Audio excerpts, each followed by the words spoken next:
quero que você abra sua Bíblia no Evangelho de Marcos, capítulo 4.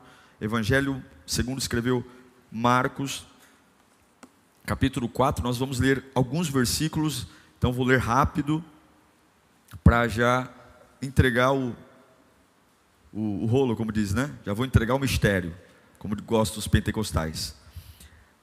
Marcos capítulo 4, versículo 35 em diante. Diz assim o texto bíblico: naquele dia, ao anoitecer, disse ele aos seus discípulos: vamos atravessar para o outro lado. Deixando a multidão, eles o levaram no barco, assim como estava. Outros barcos também o acompanhavam.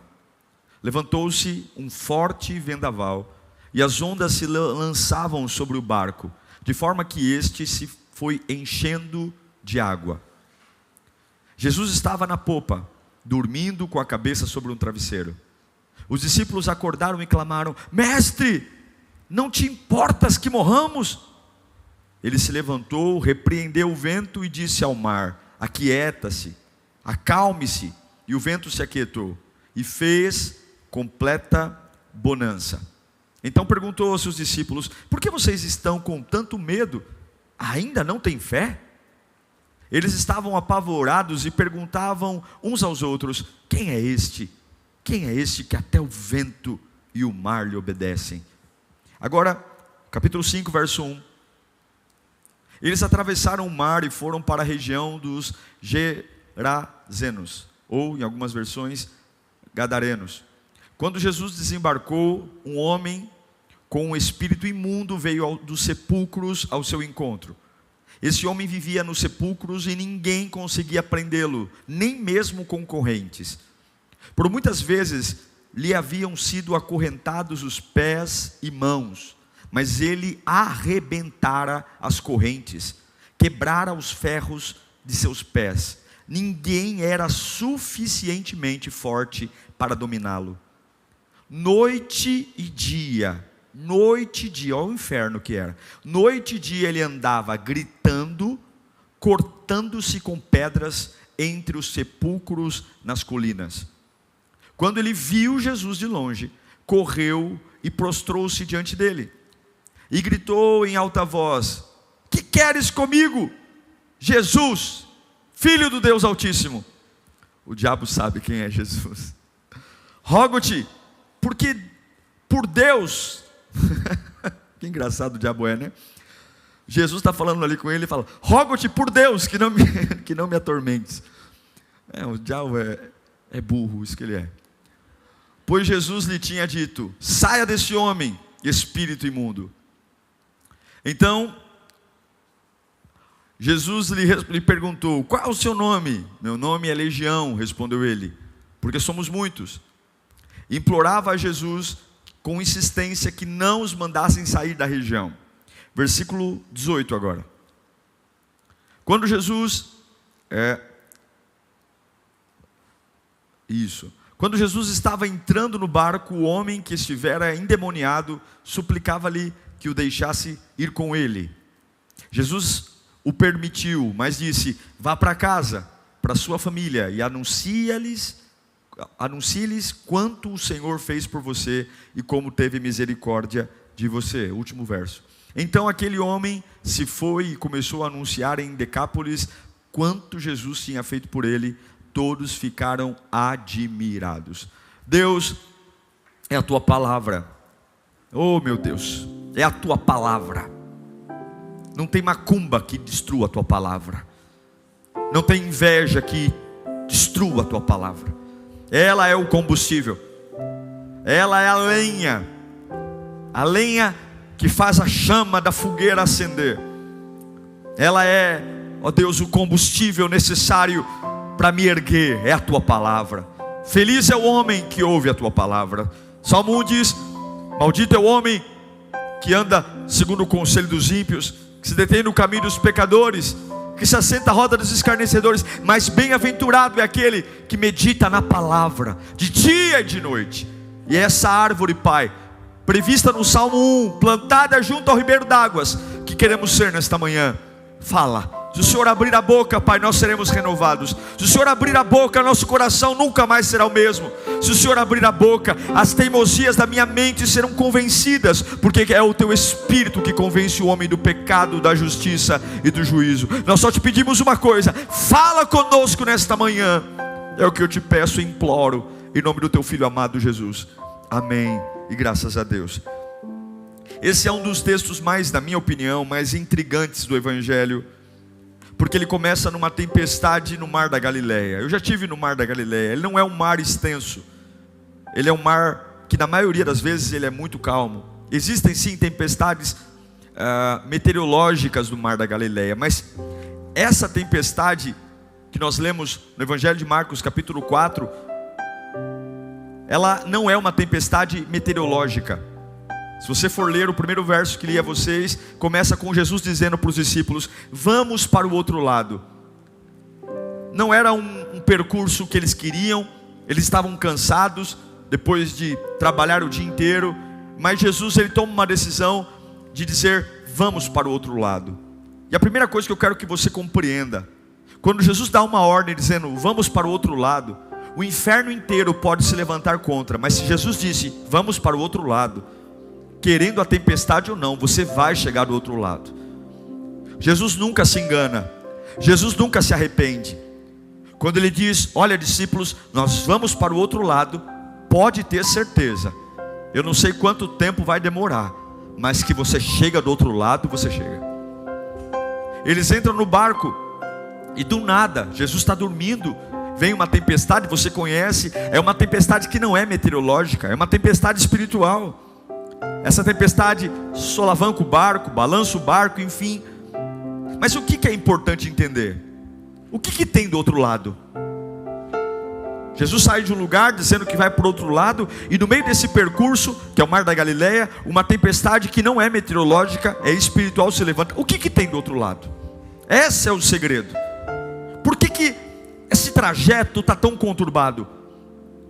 Por que Jesus não perde o sono? Mas por que os discípulos acordam Jesus dizendo: mestre, não importa-te que morramos?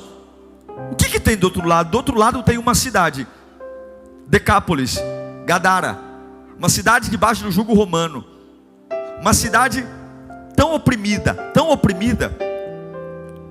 ao ponto de deixar as pessoas perturbadas. Uma cidade que abrigava um homem que era o exemplo da cidade. É como se você vai para o Rio de Janeiro, todo mundo vai: eu preciso conhecer o Cristo Redentor. O cartão postal do Rio de Janeiro é o Cristo Redentor. Cada grande cidade, a marca de Decápolis é que havia um homem que vivia em sepulturas, um homem que andava pelado, que não dormia, que era perfeitamente sem juízo, um homem que dormia em túmulos e se mutilava com pedras. É isso que tinha do outro lado. É isso que tinha do outro lado da margem. Um homem que nutria um desejo de vingança tão forte, que o ódio, você sabe que o ódio, irmãos, o ódio, quando alimentado por muito tempo, nós todos temos fases de ficar com raiva de alguma coisa, ou de alguma coisa, mas um ódio não tratado, uma raiva não tratada, é uma porta de abertura para demônios.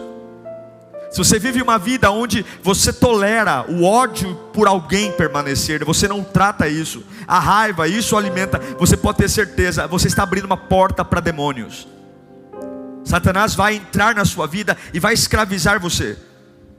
Ódio e vingança desenfreados abrem portas para alimentar a maldade em nossas vidas, ao ponto de nos tornarmos escravos. E é por isso que Jesus decidiu olhar para os discípulos e dizer: vamos para o outro lado. Porque não há ninguém que, por mais que esteja afundado na lama, seja irrecuperável. Entende isso ou não? Não compare Jesus às suas percepções. Não ache que a minha e a sua avaliação do que é possível é a avaliação de Deus. Para Deus, todas as coisas são possíveis. Não existe uma pessoa tão atrapalhada que o Espírito Santo não possa alcançar. Não existe problema tão profundo que ele não possa restaurar. Não, e lá do outro lado há um homem que é um problema. Ele é um problema, prende-se ele e não fica preso. E não é só um problema para os outros, ele é um problema para ele. Miséria, malignidade.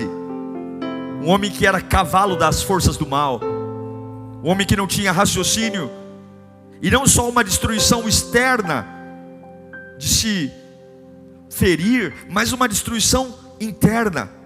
Em Marcos 5,5, vou ler novamente, a Bíblia diz que ele andava sempre, noite e dia, esse endemoniado, esse homem, andava gritando e cortando-se com pedras entre os sepulcros e colinas. Eu sei que é chocante olhar um texto desse e falar, nossa, coitado. Mas muitas vezes você que acabou de pensar, nossa, coitado, está igual a ele. Talvez não se corta com pedras, talvez não dorme num cemitério, mas dorme numa cama que tem um belo lençol lavado, num travesseiro lindo e cheiroso, mas a sua vida está entre sepulturas, entre assuntos que já morreram, entre pessoas que já morreram. E talvez você não anda dia e noite acordado, no sentido de ser um sonâmbulo, sei lá o que, um perturbado que anda nu, mas anda dia e noite escravizado pelo mesmo pensamento, pela mesma situação. E eu pergunto a você, qual é a diferença? Qual a diferença de uma vida atormentada visualmente para uma vida atormentada de alguém que faz um sorriso artificial, passa uma maquiagem, penteia um cabelo e dentro de si mesmo continua sendo um possesso, um infeliz? Qual a diferença? Melhor seria que as pessoas vissem minha miséria, porque aí assim me ofereceriam alguma ajuda. Melhor seria então que as pessoas vissem a minha nudez, porque então me ofereceriam uma oração. Pior é o miserável que se porta como não miserável. Pior é o infeliz que se porta como feliz, porque gasta tanta energia para transparecer o que não é, e o orgulho é tão alto que não reconhece sua própria miséria. Você entende por que Jesus disse aos apóstolos, vamos para a outra margem? E você entende por que essa caminhada, ou esse percurso de barco não foi um percurso tranquilo?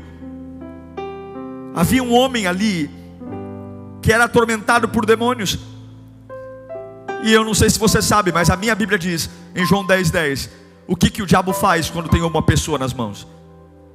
Não há outra razão para o diabo querer você, senão apenas para furtar, matar e destruir. Não há nada além que ele queira. O diabo não tem nenhuma misericórdia por nós. Satanás não tem compaixão, Satanás não tem pena, Satanás não tem tolerância. Ele não pensa duas vezes em puxar o gatilho. Ele não pensa duas vezes em empurrar você precipício abaixo. Ele não tem nenhum tipo de educação com você. Ele é bruto. Só que ele, muito mais do que bruto, ele é inteligente. Mas se o diabo veio para roubar, matar e destruir, isso é chocante. Existe algo muito mais chocante do que o diabo roubar, matar e destruir. Muito mais chocante do que João 10:10 é 1 João 3:8. A minha Bíblia diz que aquele que pratica o pecado é do diabo, porque o diabo vem pecando desde o princípio. Mas o diabo vem pecando desde o princípio. Mas para quê? Mas para isso o Filho de Deus se manifestou. Para quê? Para fazer o quê? Para destruir. Qual é a especialidade de Jesus em nós? Destruir as obras do diabo. O diabo mata, destrói, mas Jesus ele veio para destruir o que o diabo faz. Você entende por que Jesus disse para os discípulos, vamos para outra margem? Vamos. E o nosso Deus é tão poderoso, que quando o barco de Jesus coloca, ele atraca na praia, aquele homem que ninguém segura, que as algemas não seguram, a prisão não segura, o homem que anda nu, não dorme. Imagine uma pessoa cavala do diabo mesmo, escrava. A Bíblia diz, em Marcos 5:6, que quando esse homem que ninguém segurava, quando esse homem que ninguém conseguia dominá-lo, e quando viu Jesus ao longe, o que ele fez? O que o endemoniado fez? Que ninguém segura, que as correntes não seguram, que tem uma força que ninguém, ele correu, esse prostrou-se, no original é proskineu, significa adorar de joelhos, porque até o diabo adora o nosso Deus. Adorar é reconhecer o que Deus é. Satanás sabe que ele pode roubar, matar e destruir, mas quando Jesus põe o pé na praia, não existe morte que sobreviva à vida de Cristo Jesus. O demônio se ajoelhou, e o que o diabo disse? Você é poderoso. O que eu quero me ater aqui, para você que está me assistindo, para você que está aqui, por que essa palavra me encantou? Tudo que disse até agora não é novidade para você, mas eu queria olhar para dois lados. Jesus vindo em direção a Decápolis, e esse homem possesso. Eu não sei como você está aqui hoje, mas todo mundo aqui passa por dor, ok? A dor é algo muito constante na nossa vida. A dor vem sem avisar e de repente ela chega e machuca. Mas tem uma coisa que eu aprendi sobre a dor, além de chegar de repente. A dor, por mais maduro que você seja, por mais experiente, dinheiro, faculdades, a dor sempre vai mexer com o nosso raciocínio. Uma pessoa que está com dor, ela pensa diferente.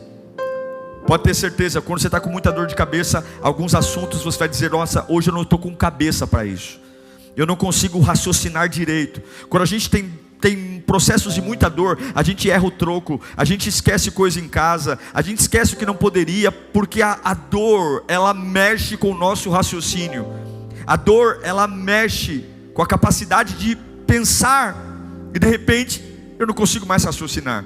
Eu não sei como que esse homem lá em Gadara, a gente está vendo o final da história, a gente está vendo um homem endemoniado, a gente está vendo uma pessoa possessa, enfim, mas a gente tem que entender que não começou assim, ok?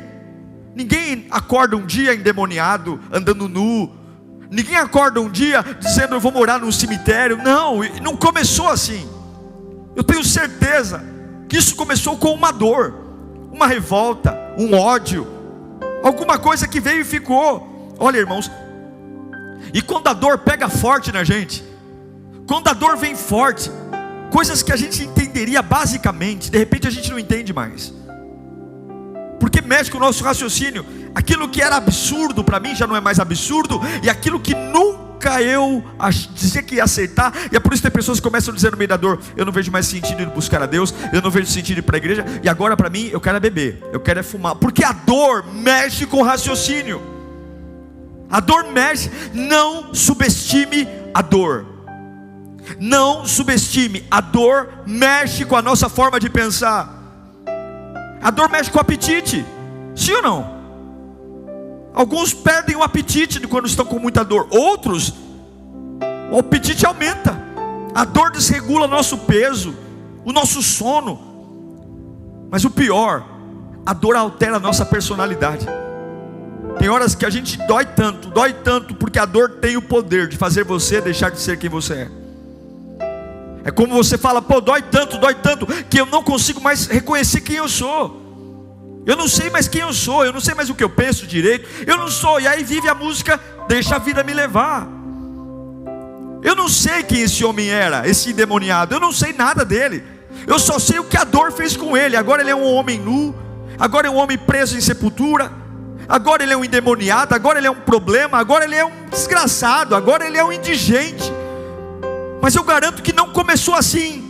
Ele não nasceu assim. Deus não fez para isso. Deus o projetou para ser algo diferente, mas a dor matou ele. A dor matou, meus irmãos. A dor tem o poder de impedir você de ser quem você é. A dor tem esse poder. Eu afirmo, a dor é um jogo muito mais mental do que físico. A dor é um jogo muito mais, não é o sangrar, não é o hematoma, não é a dor nas costas.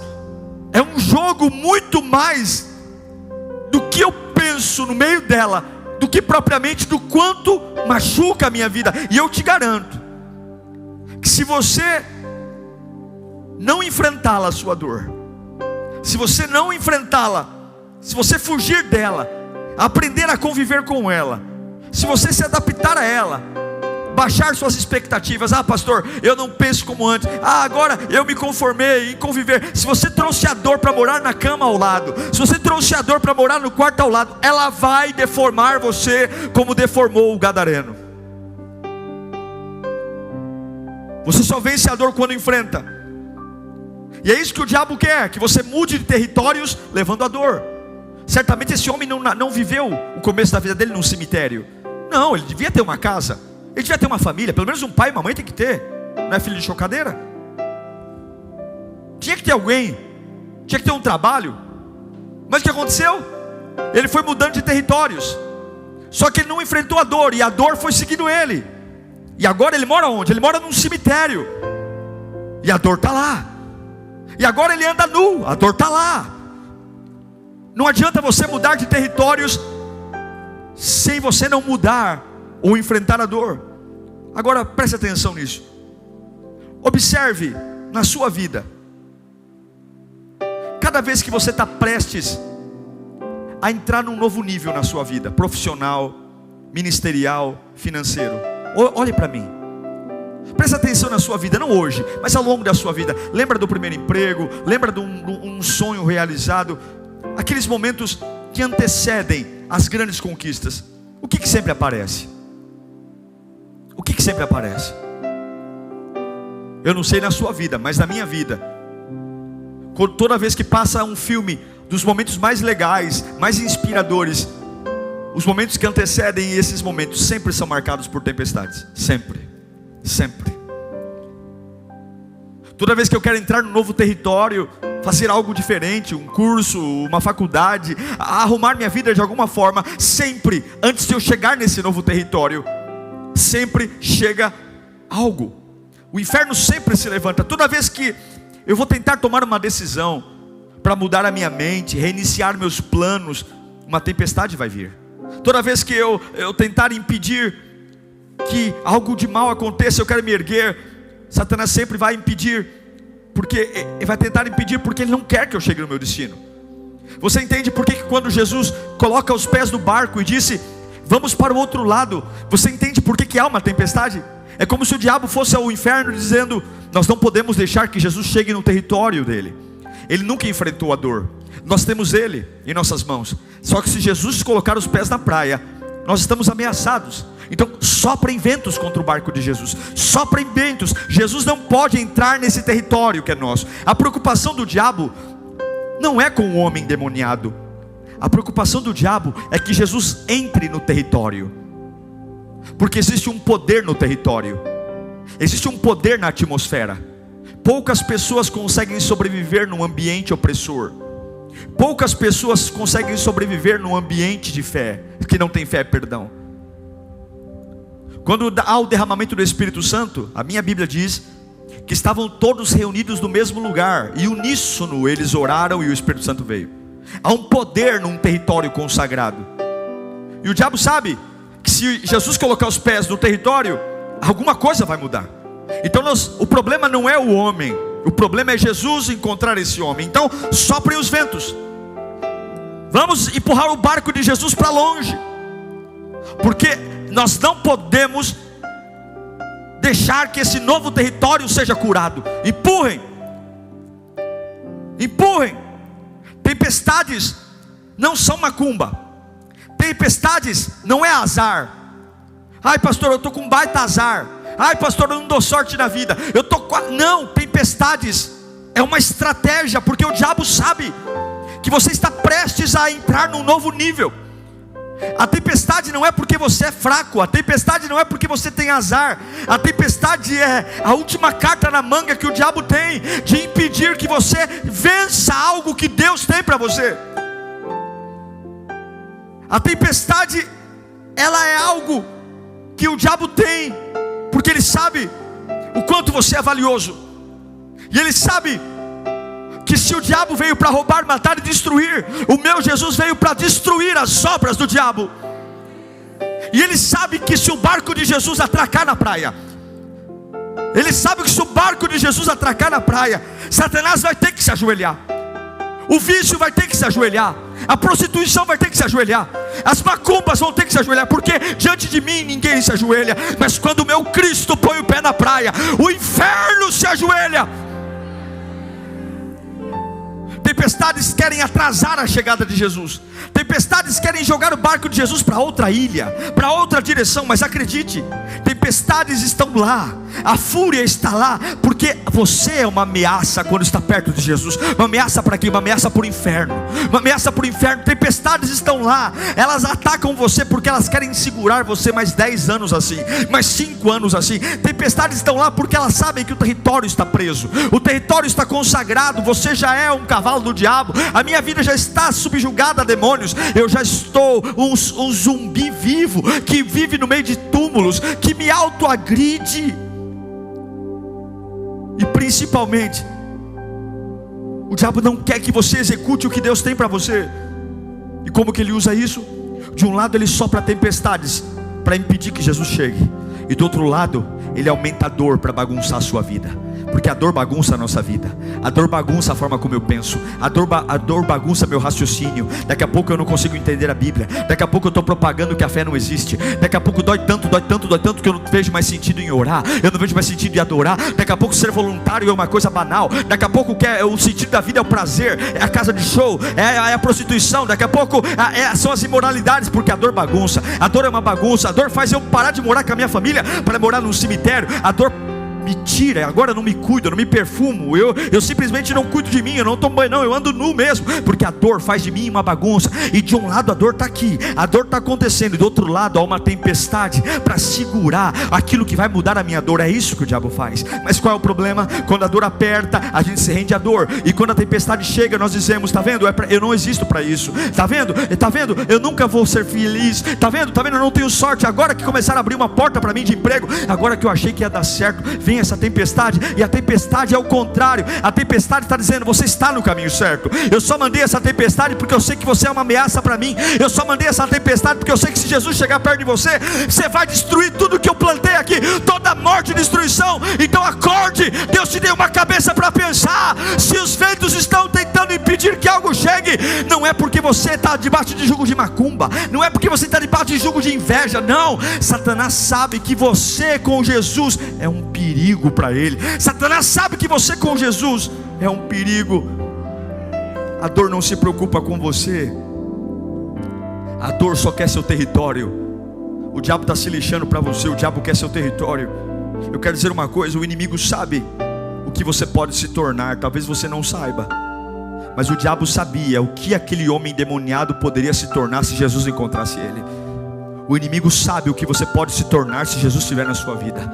O diabo sabe, e é por isso que ele sopra o vento, porque ele sabe quem você pode ser, a fé que você pode ter, a envergadura que você pode ter, a resistência. Ele sabe a força que você pode ter. Lembre-se disso por toda a sua vida.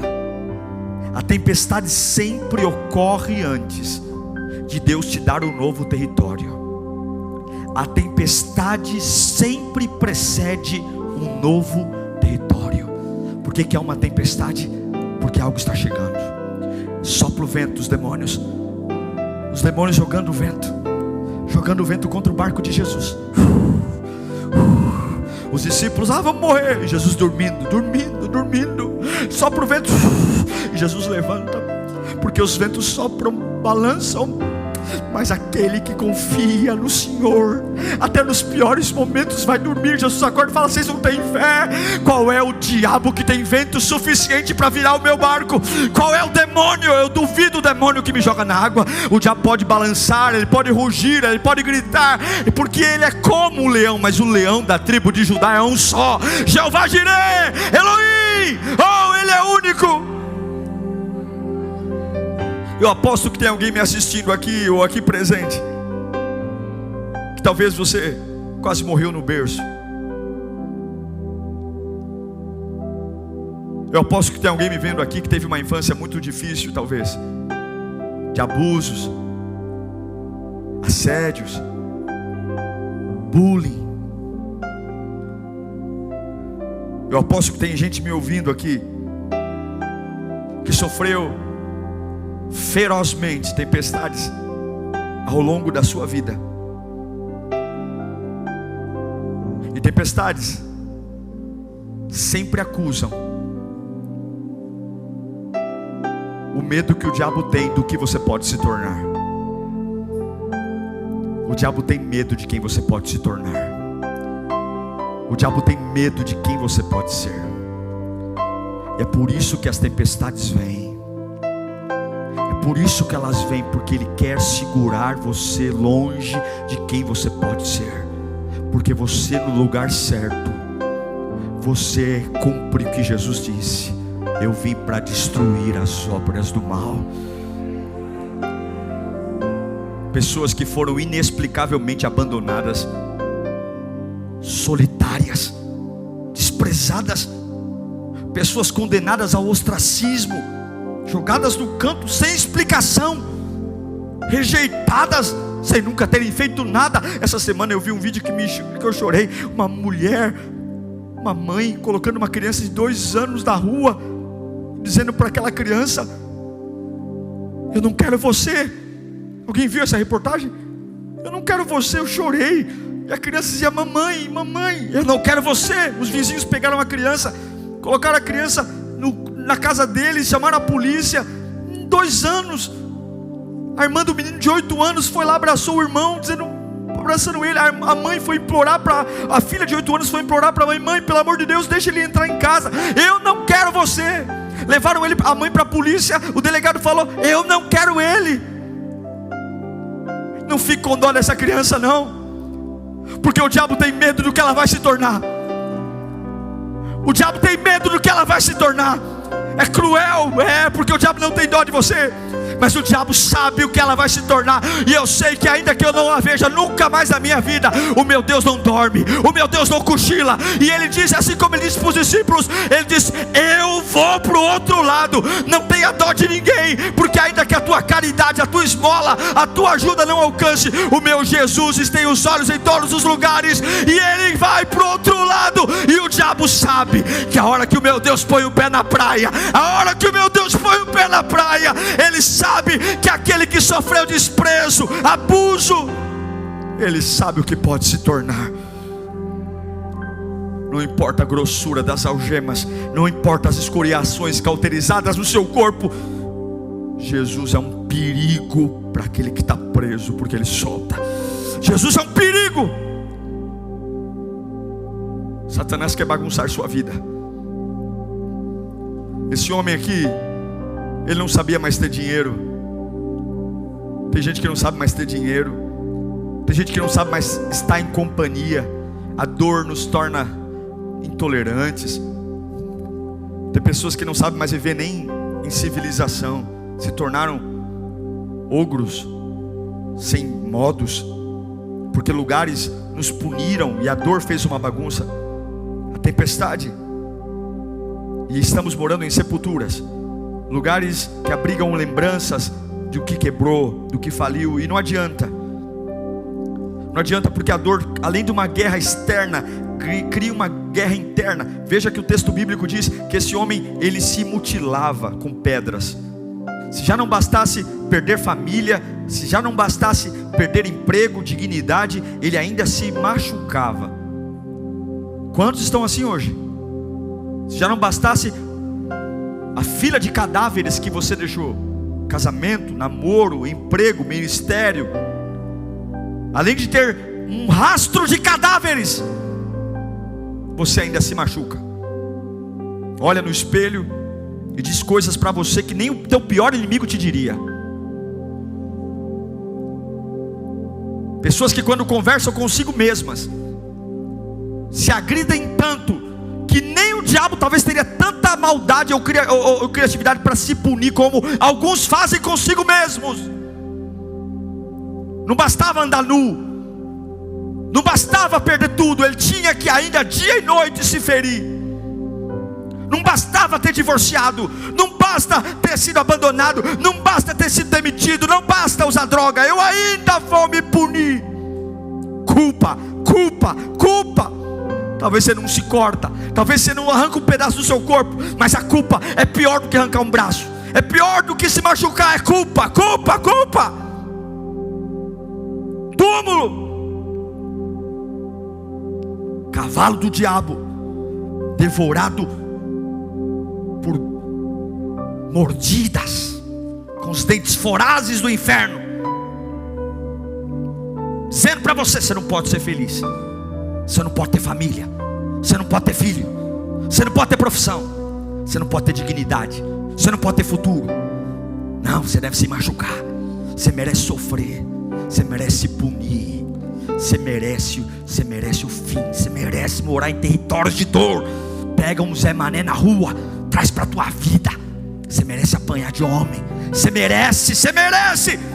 Vai morar num cemitério, porque a dor vai deixar você bagunçado.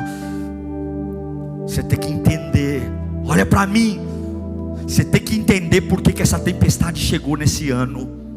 Você tem que entender por que os ventos estão bagunçando você. Você tem que abrir a mente, você tem que entender que esse vento começou a soprar do nada, porque há uma razão. Você tem que entender por que a calmaria do mar da Galileia, do nada, não tinha nada, que não tinha trovão, não tinha raio, mas do nada veio um vento, do nada. Você tem que entender porque do nada a tua vida está balançando. Você tem que entender que você está sendo agredido porque alguma coisa está vindo em tua direção. Você tem que entender que o diabo está mexendo tudo que pode e está mandando toda a carga de demônios possíveis, porque ele sabe quem decidiu ir para o outro lado. Você tem que entender que o medo do diabo é ver você no mesmo território com Jesus. Então agora você tem que entender que essa tempestade não está aí de graça. Um homem vai agora ser convidado a viver além da sua tumba, além dos preconceitos, além da dor, além dos hematomas. Tem coisas que você tem que entender que foram cruéis, foram ataques perversos. Tem coisas que a gente ia ser dizimado. Mas preste atenção, e aqui eu quero caminhar para o encerramento. Preste atenção, não se distraia. Deus está falando com você, você que está em casa. Não menospreze o poder da dor. Não menospreze, mas não menospreze o poder de Deus. Não culpe os seus odiadores agora. Eu não sei em que estágio você está, mas tem coisas tão letais que só Deus pode fazer. Eu sei que alguns aqui estão debaixo da lei do nunca. Você nunca será ninguém, você nunca será amado, você nunca terá família, você nunca será feliz, você nunca será abençoado, você nunca será livre, você nunca vai se recompor, você nunca será alguém de honra, nunca. Porque o diabo gosta de bagunçar você, ele gosta de atacar você. O diabo quer transformar sua cabeça numa bagunça, suas ideias numa bagunça. O diabo ama ver a dor matando você. O diabo ama ver a dor mexendo com coisas que nunca deveriam ser mexidas. O diabo ama ver você morando em outros lugares e acompanhando as maldições atrás de você. Quando a Bíblia diz que as bênçãos me acompanhariam, o diabo ama ver as dores te acompanhando. Ele ama, ele está atrás das coisas que você tem, ministério, família, trabalho. Ele quer matar, ao ponto de se você se tornar o seu maior agressor. Chega uma hora que o diabo vai dizer: eu nem preciso mais agredi-lo, porque ele já se tornou o seu maior agressor. O diabo está atrás do seu território, tudo. Agora ouça, ouça, ouça, ouça, ouça. É por isso que a tempestade chegou, porque o barco de Jesus estava indo para lá. É por isso. Por que o caos chegou? Por que o caos se instaurou? Porque Jesus estava indo para lá. Observe as tempestades que você teve ao longo da sua vida. Veja, a maioria delas aconteceu antes de uma vitória. Observe as maiores conquistas que você já teve na vida. Observe o que aconteceu antes delas. Vitória. Tempestades sempre precedem vitórias. Quando você ainda nem sabia direito quem era, as tempestades estavam lá. Quando você ainda nem tinha entrado no mercado de trabalho, as tempestades estavam lá. Agora, olhe para os momentos da tua vida que as tempestades chegaram, os piores momentos. aqueles momentos que você não achou que ia resistir, me responda: como é que você conseguiu chegar até aqui hoje? Como é que você está aqui? Lembra de cada uma delas. Quando você chorou no pé da cama e disse: eu não vou suportar essa tempestade. E eu pergunto para você, se aquilo que você disse aquele dia fosse verdade, o que você está fazendo sentado nesse culto hoje?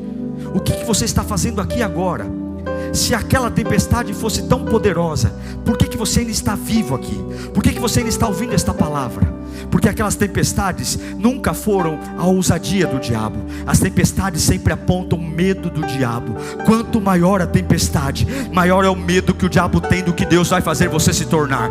As tempestades não apontam o poder do inferno. As tempestades apontam o medo do diabo. As tempestades apontam o medo que ele tem de Jesus mudar a sua vida. Então quando as tempestades vierem, pelo amor de Deus, não seja um tolo, não se acovarde, erga-se, porque você diz: alguém está para chegar. O que justifica essa fúria contra mim, o que justifica as ondas, o que justifica é porque um barco vem em minha direção. Então é agora que eu persisto, é agora que eu creio, é agora, porque as tempestades é o grito desesperado do inferno dizendo: esse barco de salvação não vai chegar, esse barco de cura não vai chegar, esse barco de avivamento não vai chegar. Ah, mas se fosse o meu barquinho não chegaria, se fosse o teu barquinho não chegaria. Mas mal sabe o diabo que quem está dormindo nesse barco é o Rei dos Reis, Senhor dos Senhores, Príncipe da Paz. E ele sabe que quando o barco atracar na margem, ele vai se ajoelhar.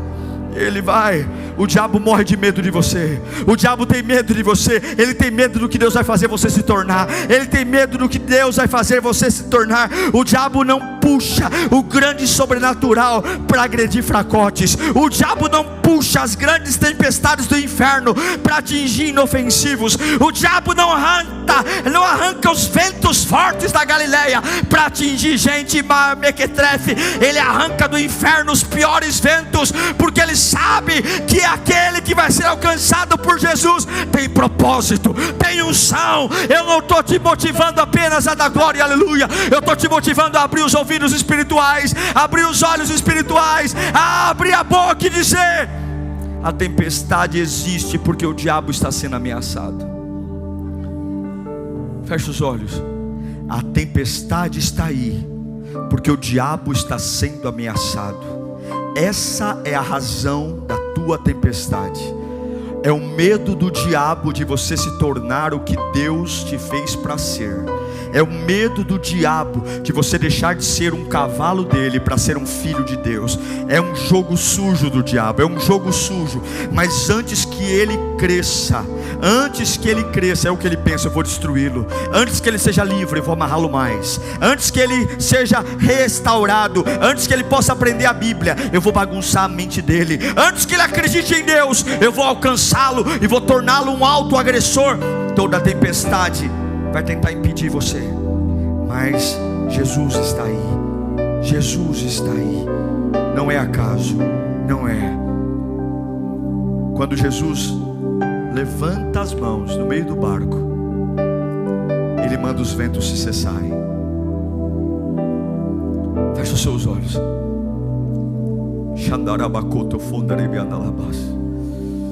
Eu sei que alguns estão vivendo tempestades terríveis aqui. Eu sei que alguns estão pensando até em abandonar a fé. E essa palavra veio para mudar a sua visão a respeito dessa tempestade.